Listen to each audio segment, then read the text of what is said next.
This is Minus Plato, and he's Richard Fletcher, and he put together this book that he's going to hold up. No Philosopher King, because he has a background in classics and now is in art. He's flipped over. And he's going to talk about the book. AC Books published the books, and he's going to open it because it's unusual. It has black pages. We try to, not your standard books. And it's available from SPD out of Berkeley. And we're hoping soon in London from John Rule, but it took 8 weeks for him to get one book. Sat at JFK, then it finally moved on to London, sat there for a while. So yeah, things are a little bit slow. But Richard, let's take it away. Okay. Thank you. Thank you, Holly. And I just wanted to take this opportunity to thank you, Holly, for publishing the book and for AC Books to publish it. I still remember that email I sent saying, I've been posting on my blog, Minus Plato, for a year for every day. What do you think? Having seen your former book, 7 Days. And I'm just so grateful to you, everyone at the Institute, and especially as well, Raquel Hazel, who designed the book, which was really beautifully designed. So I just want to take that chance to. Oh, thank you. That's sweet. Yeah, you told me you saw the books at Wexner, and it was really nice. Our books were at the MoMA bookstore in Wexner and all these, art type in university bookstores. So we're hoping things improve soon again. But thank you. So this reading, I'm going to read for about 35 minutes from the section of the book called Escape to Athens, which is chapter 8. And I have a kind of slideshow to go with the reading, which is images from photographs I took while on the same days that I was writing the posts. And so rather than just watching me read, you get to go back visually with me.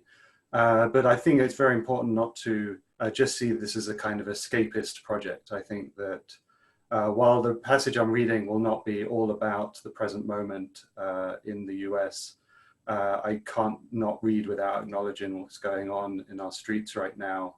I'm speaking to you from Columbus, Ohio. We were on curfew last night, the protests against institutionalized racism and violence, police violence, and white supremacist ideologies that are plaguing, and it's nothing new as we know, but I just want to acknowledge that that is the context in which we're escaping. And as I set up the slideshow, I wanted to kind of channel just a phrase from Walter Benjamin that I hope you can see there the Lyceum, every document of civilization, and I would say every site of civilization is also a site of violence. Here you see the Lyceum in Athens, which is our first slide. And just as that was a site of learning and education and the training of young people, it also was a site where the teacher was someone that believed that slaves were not human. And so I just think as we go back to Athens, as we escape, many of us escaping the US at this moment, and me personally escaping Ohio, I just want to acknowledge that it's not as if elements of this violence are not more embedded in ancient cultures as well as our own. So what I'm going to do is I'm reading from 3 days in the Athens diary, but I'll just read the beginning of the chapter so you get some kind of setting for it. And I'm going to start the slideshow now. Chapter 8, Escape to Athens. Hitting the road, leaving Ohio behind, we started a new phase of our daily project, Minus Plato, today. Little did we know the profound impact it would have on us as we went in search of Documenta 14, to question how ancient sites are appropriated and reactivated by the artists of this expansive exhibition split between Athens and Castle. We would travel there through other European cities, including Madrid, Bilbao, Malaga, London, and Liverpool, setting out with a question from Tirad Zolgar's 2016 book, Traction, Packed in Our Bags and Ringing in Our Ears. What kind of place is art? And what kind of place would we like it to be? We knew it was hard to find in the Ohio of Trump's American carnage, but could we find it amid the division of post-Brexit Europe? So we travel through these places and we finally get closer to Athens, and we're in Bilbao, where we wrote about the Basque artist Matin and his durational concert, Social Dissonance. We imagine what it would have been like there to have been transported to Athens between 7 and 8 p.m. at the Odeon, the Athens Conservatoire, and to have joined the interpreters of the score for this daily exercise, except Mondays. And this was the first time we read the score. Listen carefully. The audience is your instrument. Play it in order to practically understand how we are generally instrumentalized. Prepare the audience with concepts, questions, and movements as a way to explore the dissonance that exists between the individual narcissism that capitalism promotes and our social capacity, between how we can see us three individuals with agency and the way that we are socially determined by capitalist relations, technology, and ideology. Reflect on the I-we relation while defining social dissonance. Help the collective subject to emerge. Athens, day 2. When we woke up that morning, we had a somewhat modest plan for the day: to visit the Athens School of Fine Arts, ASFA, by way of some minor ancient sites. As with Emst, the contemporary art museum that we visited the day before, we were inspired by stories of the Documenta 14 curators told about the building, a former textile factory, and how the work shown there had to intervene and extend its earlier history, as well as its current role as an art school. One work that did this most explicitly was Alan Sekula's School is a Factory from 1978 to 1980. In terms of connecting weaving and learning, the main emphasis was less on the exhibition space itself as on the Aneducation program, occupying the old library area. The name Aneducation is described as follows in terms of how the word is heard as much as read. This is a quotation. A neologism sitting somewhere between anarchy and pedagogy, Aneducation rolls off the tongue when spoken, becoming something else. Depending on which voice or voices breathe it, how loud, how soft, how long, Aneducation is embodied differently in the world. A trickster term. Listeners cannot know how Aneducation is spelled, leaving space for productive misinterpretation. Indeed, the program is less an attempt at a curriculum than a cacophony, a chorus of voices that not only speaks but listens, shifts doubts and dreams. It is a mode for unlearning, or conversely, a nourishing act, a warm gesture that reaches out to the possibility of learning otherwise. When we finally arrived at ASFA in the mid-afternoon, this reactivated library was our first port of call. We found that this emphasis on listening rather than reading became materially apparent as we came across lines of metal bookshelves containing headphones hanging where the books used to be. In addition, there was a series of spaces devoted to screenings of a collection of short films on the theme of transport, as well as workspaces. Of course, books were still present, but rather than sitting docile and crowded on the shelves, they were scattered about as if they were being activated in other ways. We were getting ahead of ourselves. But we are getting ahead of ourselves. Before we can reach the nourishing space of the ASFA library and Aneducation, let us retrace our steps back to earlier in the day. On leaving our hotel, little did we know the adventure we would have and the sights we would see on our way to our destination. As we walked towards the Acropolis, we drifted past the Library of Hadrian and the Roman Forum, and decided that we wanted to engage with some of Athens' extensive Roman era buildings. At the same time, thinking about the central theme of immigration and displacement at Documenta 14, we were also curious about how this could be squared with the ancient Athenian claim of autochthony, the myth that the Athenians, were born literally from the earth, that grounded their greatness. This topic is curiously absent from classicist Johanna Hanick's book, The Classical Debt, on how classical Athens developed its brand. Another way to put this question is, how did Athenians stake their claim on their city during the years of Roman rule? One answer came at the first site we visited, the Library of Pantainos. Situated between the Roman Forum and the Stoa of Attalos in the Agora and facing the Panatheniaic Way, this library was built during the years of the Emperor Trajan's reign, between 98 to 102 CE, by an Athenian called Titus Flavius Pantainos. One of the library's inscriptions, written on a marble hermschaft found in the area, lays down the rules for its readers. No book is to be taken out since we have sworn an oath. The library is to be open from the first hour until the 6th. Yet since there were signs to the additions to the building, there's a suggestion that it also doubled as a philosophical school of Pantainos' father, Flavius Menander. Further evidence for this comes from the main inscriptions, and I quote, "To Athena Polias and the Emperor Caesar Augustus Nerva Trajan Germanicus, and to the city of the Athenians, the priest of the philosophical muses, Titus Flavius Pantainos, the son of Flavius Menander, the head of the school, gave the outer stoas, the peristyle, and the library with the books and all the furnishings within them from his own resources, together with his children." The phrase philosophical muses was very intriguing to us. And one way we understood it was to see it along with the dedication to both Athena Polias and to the city itself as a statement of both local pride and ancient history of the city as a hotbed of philosophical activity, institutions, and leaders. It also provoked our choice of the next site we would visit as we walked to Asfer, although you could hardly say it was on the way, the monument of Philopappos on the Museion Hill. There was something exhilarating about walking up to the Acropolis amid the throng of tourists, only to turn the opposite direction and enter into the tranquil park of what is now called Philopappou Hill, after the monument at its peak. On reaching the top of the hill with a breathtaking view of the human bees buzzing around the Parthenon, there stood the monument we'd been searching for.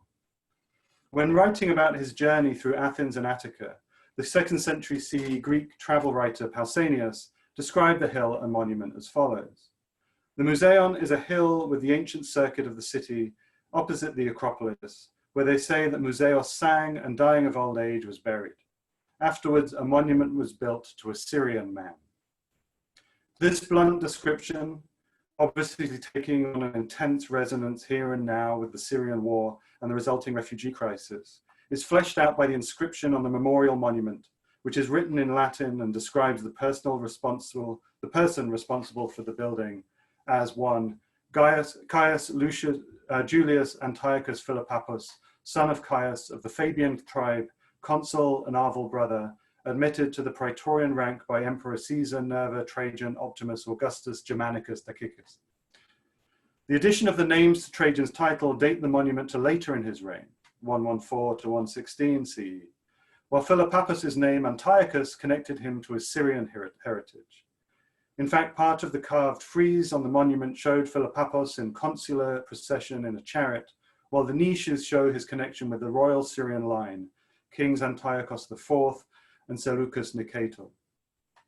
Given that Philopappus' grave was allowed within the city limits, it figures that he was an important benefactor to the city and became an honorary Athenian citizen, unlike the local philanthropist Pantainos. So within a few years of each other, we have two buildings, a library and philosophical school by a native Athenian and a funeral monument for a Syrian benefactor of Athens, placed conspicuously on the Hill of the Muses. As we stumbled down the hill, we tried to tease together the connections between these two men and their monuments. It was then that we came across the Shrine of the Muses that gave the hill its name before Philopappos. We kept thinking about those philosophical muses in the library beneath the hill and what, if any, connection there was with this modest shrine. Of course, when we use the word museum, we are connecting the display of artworks with the more expansive places like the Museum of Alexandria with its famous library. Closer to home, Plato's Academy, on the site of which there was already a shrine to the muses, fits this description of an ancient museum. We thought of Plato again as we peered into a small space and discovered, to our absolute joy, a hive of bees in the roof. While bees were important metaphors for poetic creativity in Greece and Rome, they were especially associated with the Muses. Varro, the Roman antiquarian, called them the birds of the Muses. And in Plato's Ion, he imagines poets as bringing us the honey of the Muses, like bees. In Plato's ancient biography, sometimes he's described as having bees sitting on his lips as a baby. Mesmerized by our encounter with the bees of the Muses, we began our descent and circuitous journey to Asfer. Yet on our way down the hill, we came across some works from Documenta 14. First of all, the powerful and dramatic marble tent by Anishinaabe artist Rebecca Belmore, which, like Philopappus' monument, faced across the hill, provocatively staring down the Parthenon on the Acropolis. Moving down the hill, there was a small pavilion next to a church in which works by mother and daughter artists Elizabeth Wilde and Vivian Suter were housed. Suter's large, colourful canvases were not hung on a wall, but were blowing gently in the breeze from washing lines. Perhaps it was our encounter with the bees of the Muses, but we found all these works intensely poetic, and this feeling increased when we discovered that the Documenta 14 had also included in the list of works the network of paths created by architect Dimitris Pikionis and his students, created between 1954 and 1957, that we had just been walking on. In many ways, this experience on the hill across from the Acropolis was the most subtle yet convincing proof during our visit to Athens that our way of connecting the classical and contemporary art held an important and vital place at Documenta 14. This was proved to be all the more the case when we finally arrived, after several wrong turns and completely exhausted, at Asfer.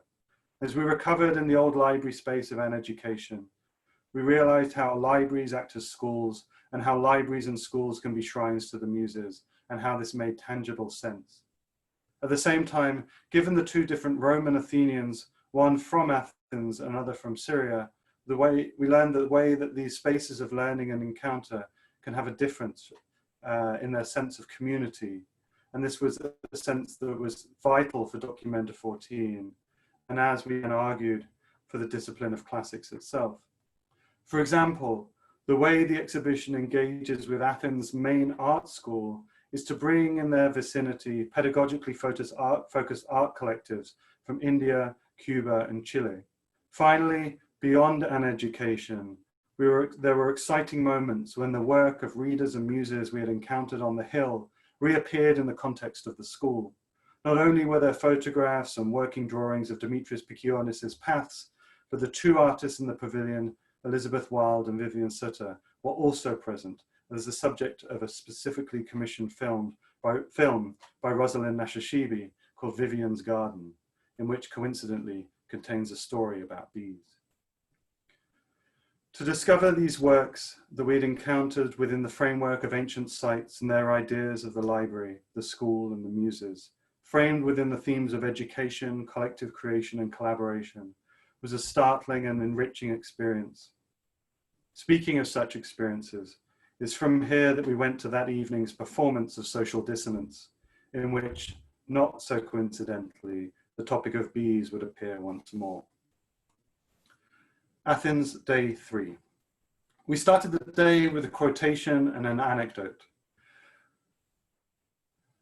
Sorry, it's just this quotation today feels strange. Anyway, America, I've given you all and now I'm nothing. America, $2.27, January 17th, 1956. Allen Ginsberg, America. When Plato died, the only material possessions he left behind were a small garden next to the academy, 2 slaves, a bowl with which he made offerings to the gods, and a tiny gold earring he used to wear as a boy. In contrast to his intellectual legacy, which is immense, and he bequeathed the unique brand of philosophy preserved in his literary masterpieces of his dialogues and his ideas, which spread all over the ancient world and also read and studied and debated today. When we look back at Documenta 14, what kind of legacy will we see? In spite of the best intentions of the curators, there has still been considerable skepticism in the press on the minimal economic impact of a German exhibition being spent on Athens and its arts and educational infrastructure. But at that same time, plans are already in motion to address the question of a less tangible legacy in years to come, with a team of sociologists and art historians primed to discuss what it means to be learning from documenta. Looking back on these days in Athens, we remember this day in particular as the most convincing evidence that the legacy of Documenta 14 will not be accountable in either purely intellectual or economic terms, but in recalling how we visitors share the space of the city and how we reflect on momentary interactions with both art and people in a shared space.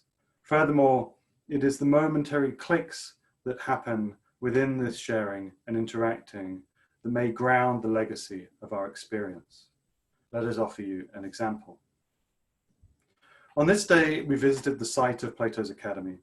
And while Aristotle's Lyceum is now a beautifully preserved and ticketed archaeological site with its own Documenta 14 intervention by the collective post-commodity, the ruins of Plato's school are only partially excavated amid a public park.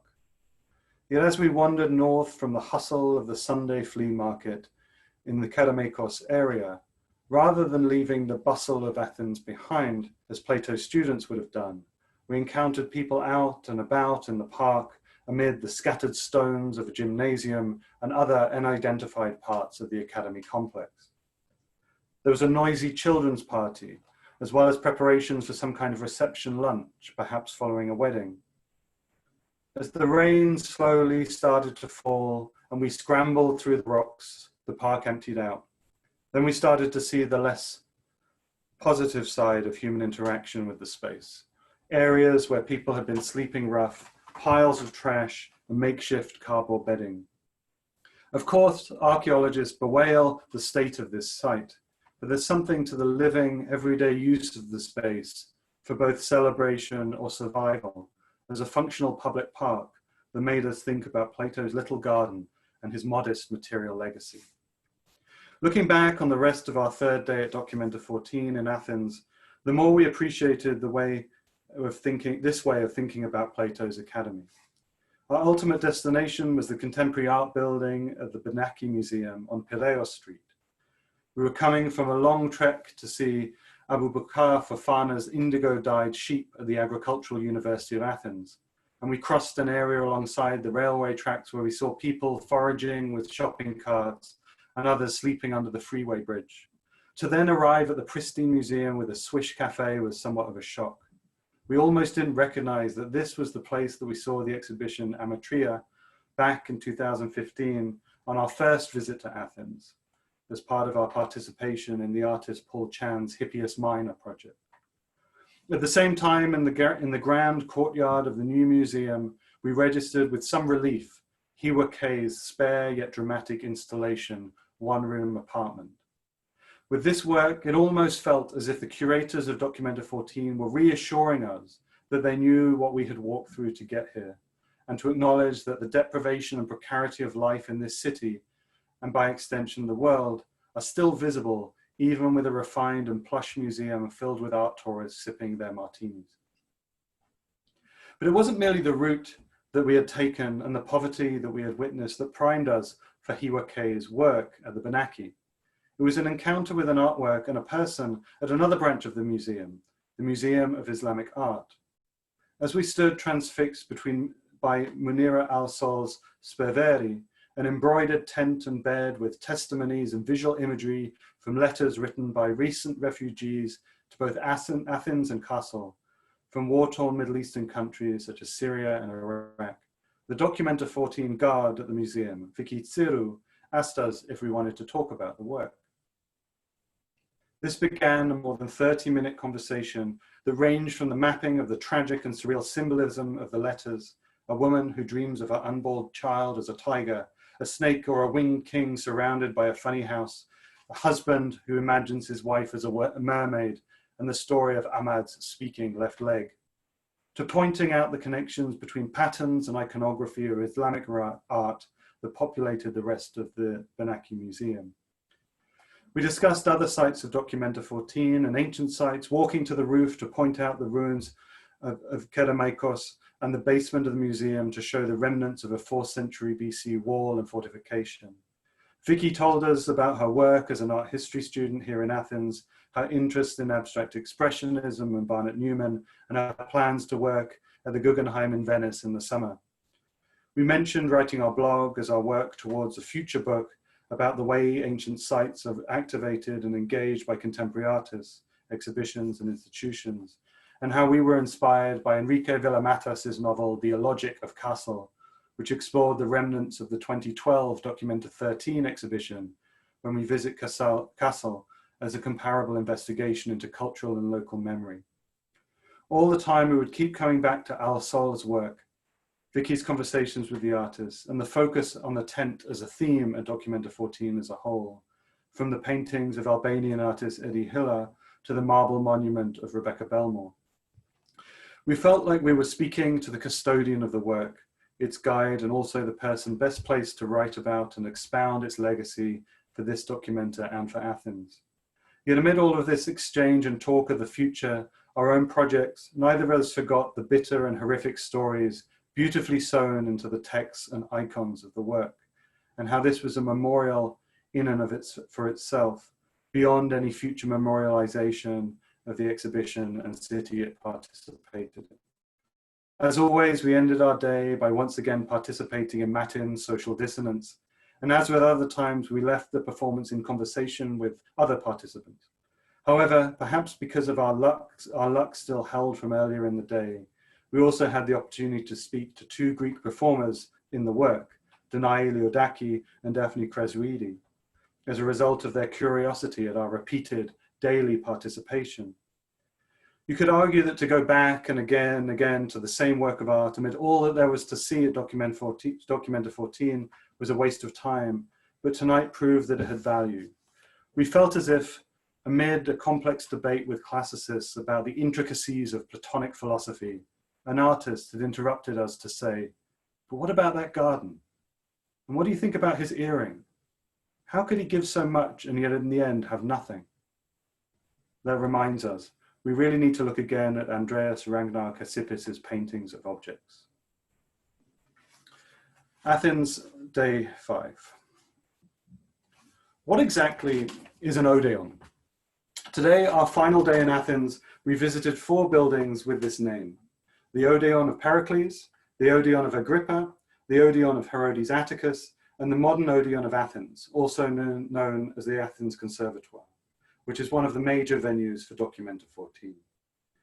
In general, these could all be described as spaces for the performance, and in the modern case, rehearsal and teaching, of singing and instrumental music, as these buildings are testament to both the significance of the musical arts to ancient Greece, as well as the key role and modern avant-garde music plays in Documenta 14.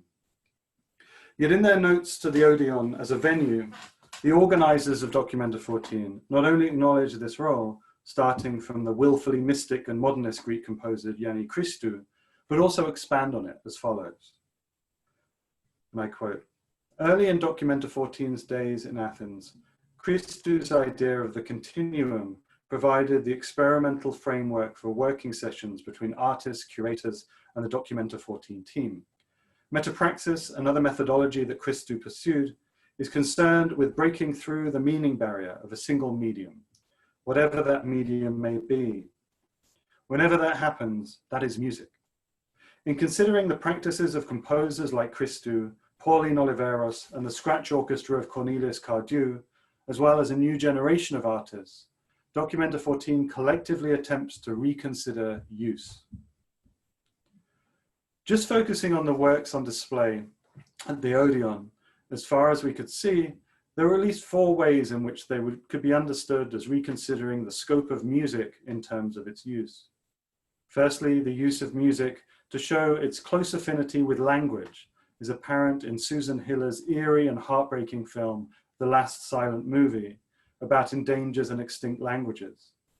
Reversing the traditional dynamics of the silent movie, the work comprises solely of the sounds of these languages being spoken, their translation and subtitles into English on one side of the screen and Greek on the other, and the rest is black. Many of these languages in our ignorance sounded like music, with one, and sorry we can't recall the name, as a series of whistles. In another film work, Peter Friedel's Report, commissioned for Documenta 14, we have untrained actors memorize and try to recite passages from Kafka's 1917 story, A Report to an Academy, about an ape turned man. As the speakers stumble over their remembered words in a variety of tongues, sounds and noise seem to take the place of the clarity of language. Another expanded use of music is in the many manifestations of visual scores and methods of notation and transcription on display at the Odeon, and also in terms of their political action. Not only are the scores of composers like Christou, Oliveros, and the Scratch Orchestra incredible visual documents, but they also enact specific political gestures as well. We can see this from the documentation of the Scratch Cottage of 1971, literally built a temporary communal structure as part of a composition process, to Oliveros's blunt yet powerful score for Pauline's solo, which I'll read here. And I'd like to take a moment to just register how relevant this score is right now, as well as back when I wrote this in 2017. Listening to this space, I sound this space. Listening to the energy of all who are present, I sound this energy. Listening to my listening and your listening, I make this music here and now with the assistance of all that there is. I dedicate this music to a world without war. Oliveros's overtly political message gravitates towards two other uses of the instrument that expand everyday spaces into exceptional acts of inclusion and exclusion. The former ranges from the whispers of Pope L to the repurposed furniture and appropriate instruments of Nevin Aladag and Guillermo Galindo, while the latter is manifested in the intense noise concert film of Ben Russell and the sounds emanating from the tent of Sami artist Joao Nango.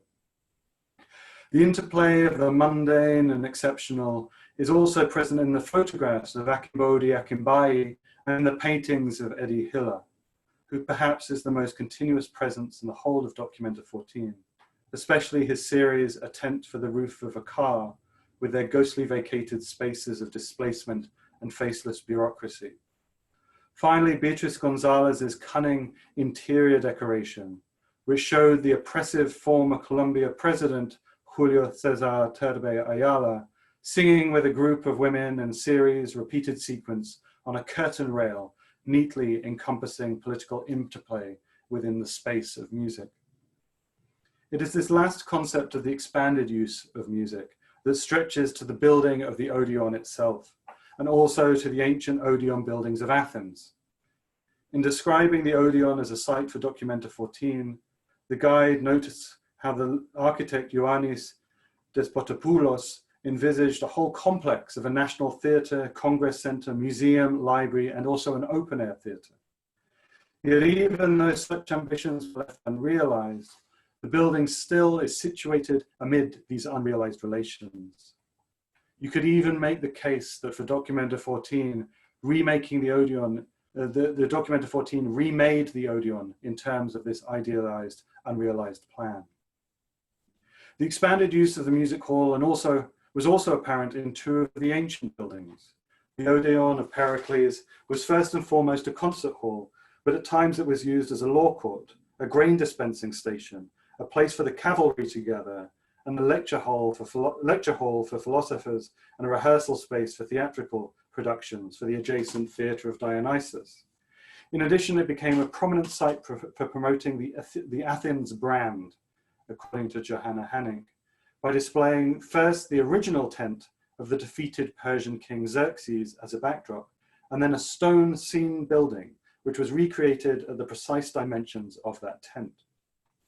As for the Odeon of Agrippa, during the mid-2nd century CE, its roof caved in, and this was the impetus for the Odeon of Herodes Atticus. The result of this, however, was for the newly opened musical space became a site for philosophical lectures, as well as an impressive facade, displaying colossal snaky giants and fishy tritons in an open-air environment. The expanded use of these ancient sites beyond the constant context not only relates to the modern Odeon and the expanded use of music at Documenta 14, but also to some of the pitfalls of the use of sound without a building to somehow ground it. While the soundscapes of post-commodity at the site of Aristotle's Lyceum and Benjamin Patterson's Frog Orchestra in the gardens of the Byzantine and Christian Museum are subtle and intriguing expansions, they miss some of the intensity of enclosed space, which is maintained in wonderfully different ways by the intense intimacy of the violin in Ross Birrell's work, which you have to listen to on headphones amid the hushed silence of the Gennadius Library. The garden of the library continues this intimacy in the silence and tome-like bookworks of Banu Bentoglu. But it really is the Odeon and its work that kept us coming back and again to relish in the ways in which the enclosure and exposure of space related to the expanded use of music at the exhibition and beyond. We visited the Odeon all but one of the days in Athens, and each time we enjoyed the experience of the sound of students rehearsing, both singing and playing instruments in the upper level, mixing both with musical projects at Documenta 14, as well as the everyday noise of a place in use by students, visitors, workers in the cafes, to skateboarders at the back end of the building. Earlier today, we also enjoyed one of the chorus walking tours of the Odeon, which further developed our feeling that this was a space at the whole of Documenta 14. And so, by now, the work that we saw most at the Odeon and at Documenta 14 as a whole was Matin's Social Dissonance. While it may not immediately seem to be a work of music, Matin's interactive performance could be included in any four of the categories which we've been discussing at the Odeon-based works. Matin and his performers used the audience as an orchestra and the voices of individuals and groups as instruments for the set duration of an hour. The score itself was a highly charged political document, and the use of a phone videoing the event as a live stream with the parallel performance in Athens before uploading onto YouTube and replaying the performance in the space the next day, all of this displays the tension between inclusion and exclusion. And I guess I should probably mention that watch this as a recording and include you in this conversation as much as those of you who are listening live. Our fifth and final visit to Social Dissonance was our very last moment of the Athens stage of Documenta 14. And it also happened to act as the culmination of what we would call our own score that we set ourselves on our arrival. To find the meeting points of ancient ideas, sites, institutions, and venues of ancient Athens and contemporary art. To talk to people, both visitors as well as Athenians working at Documenta 14. To spend our time here, both alone, looking closely and experiencing things multiple times, but also to be open and direct about our experiences here. During our last Social Dissonance performance, something strange happened. Following a moment of collective actions that followed simple bodily and vocal directions and imitations, we took it upon ourselves to interrupt the moment with a brief monologue about the different experience that we had had at this work before now, and encourage the audience to revisit the piece multiple times like we had. We ended with espousing the fiction that we had been part of the performance of the whole of its 58-day run so far, and that the reason people could go back and more than once is that we could do better with their feedback. In one sweeping gesture and intervention, we had turned an open and direct description of our experience of participating in this work multiple times into a fantasy of us sharing the role of the performers who had been there every day except Mondays since the opening, when we had only been there a measly 5 times and as a visitor. We felt like we could create this fiction because our repeated participation in the work had prompted the performers to meet with us after the performances and ask us for our feedback. At the same time, we also knew that we told this lie as part of our record of our day exploring the ancient Odeon sites of the city, specifically the case of the Odeon of Agrippa. Now this site was used for a performance for a Documenta 14 artists collective, Prince Gollum, which we had not seen as it wasn't repeated during our time here. But the history of the collapsed roof and the repurposing and expansion of the building to be a site of philosophical lectures, but also to accommodate its flamboyant facade and colossal snaky giants and fishy tritons. No longer limited to the role of a music hall, the Odeon of Agrippa became an ostentatious open-air site that both paraded the individual intelligence of eloquent philosophers, but was also to generate a different type of community among their audience. This is not the same way of projecting civic image of pride unified against the enemy of the Persians that worked for the Pericles Odeon, but still it must have generated its own model of social cohesion. Beyond Athens, consider the example of Apuleius of Madaros, a North African Platonist, writing in the 2nd century CE in the theatre and performing in the theatre in Carthage. His speeches showed him generating civic pride and cohesion through the very fact that they, as Carthaginians, are willing to sit and listen to a philosophical lecture. This single fact proves their collective intelligence. Furthermore, unlike the most frivolous entertainments of tightrope walkers and other theatrical performances, the philosophical lecture unites the audience and speaker in a shared pursuit of rational inquiry. Of course, this is just a rhetorical ploy used by the speaker, but the philosophical underpinning of dialogic teaching is not compromised in the process. In some way, this camaraderie generates good vibrations between performer and audience that have the effect of making the latter feel more closely aligned with the beliefs and role of the former. We think that something like this was happening to us on that day in our final performance of Social Dissonance. The more we participated in this work, the more we became convinced of the value of the work, to the extent to which, when a participant criticized one of the performers for her aggressive attitude, we immediately wanted to come to the work's defense. In short, to return to our fiction, we suggested that our fellow audience members participate multiple times so that we get better. It was not just a fantasy of our being a performer in the work, but actually what could be one of the purposes of the work, that we were getting better at abandoning our individual narcissism by becoming more closely a collective, a we. This was the closest that we've come to the experience of repeated viewings of, if that's the right word for a performance in total darkness, of this variation by Tino Segal that we saw last year in Paris. At the moment that the performers are singing the Beach Boys' Good Vibrations, both the senses grounded stemming from knowing the song and sensing a collective energy of the performers makes you feel part of something in a way that all powerful artwork should do. We are sure that our daily visits to Social Dissonance grounded our whole Athens Documenta 14 experience, allowing us to be open to the unexpected and challenging aspects of the artworks, while at the same time teasing our connections with the ancient sites. Well, that's our last slide, and that's your lot from Athens. We'll be going on a short holiday from Minus Plato for the next 10 days, but when we return, we aim to continue to reflect on Athens and Documenta 14 from a distance, but before returning to Documenta when we go to Castle. In the meantime, consider taking the roof off your own Odeon and see what expanded music and good vibrations come out of it. Thank you.